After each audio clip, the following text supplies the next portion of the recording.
శ్రీవల్లి కోసం వైజయంతి నిషి ఇద్దరూ కలిపి ఒక చెత్త సంబంధాన్ని తీసుకువచ్చి ఉంటారు.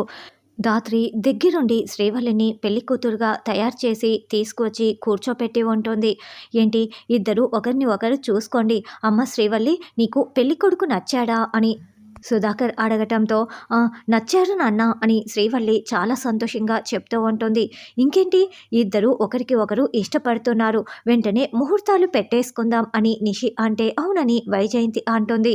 అప్పుడే పెళ్లి కొడుకు ఫోన్కి ఫోన్ కాల్ రావటంతో యుఎస్ నుండి ఫోన్ కాల్ వస్తుంది, కాస్త మాట్లాడి వస్తాను అని బయటికి వస్తాడు. ఇక ధాత్రి కేదార్ కూడా మాట్లాడుకుంటూ బయటికి వస్తూ ఉంటారు. నాకెందుకో వీళ్ళనందరినీ చూస్తుంటే ఏదో తేడా కనిపిస్తోంది ధాత్రి అని కేదార్ అంటే అవును నాకు కూడా ఎక్కడో ఏదో తేడా కొడుతోందని ధాత్రి ఆలోచిస్తూ మాట్లాడుకుంటూ వస్తారు. అప్పుడే ఆ పెళ్లి కొడుకు గార్డెన్లోకి వచ్చి బాలరాజు స్పీకింగే, ఇక్కడ నో ఇంగ్లీషు, వేలిముద్ర బ్యాచ్ని, నువ్వు నాకు లోన్ ఇచ్చావనుకో, ఏ ఉద్యోగం సద్యోగం లేని నేను ఎలా లోను కడతాను? ఇప్పుడే నా లైఫ్ సెటిల్ అయిపోయే మంచి ఛాన్స్ వచ్చింది, ముందు నువ్వు ఫోన్ పెట్టేస్తావా? ఇప్పుడు నా పెళ్ళి అయిపోతే నేను ఇక రాజులా బ్రతకచ్చు, నాకు ఎలాంటి లోటుపాట్లు ఉండవు అని అతను ఫోన్ పెట్టేసి ఏంటో ఈ లోన్ల గోల అని అనుకుంటూ వెనక్కి తిరిగి చూస్తాడు.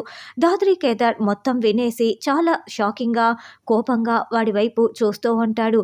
ఏంటి, వీళ్ళిద్దరూ నేను మాట్లాడింది మొత్తం వినేశారా అని చాలా టెన్షన్ పడుతూ ఉంటాడు.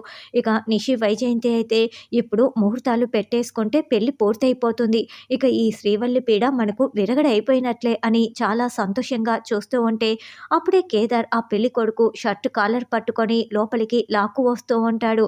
వెనకాలే ధాత్రి చాలా కోపంగా వస్తూ ఉంటుంది. అది చూసిన నిషి వైజయంతి ఇద్దరు ఒకరిని ఒకరు షాకింగ్గా చూసుకుంటూ ఉంటారు.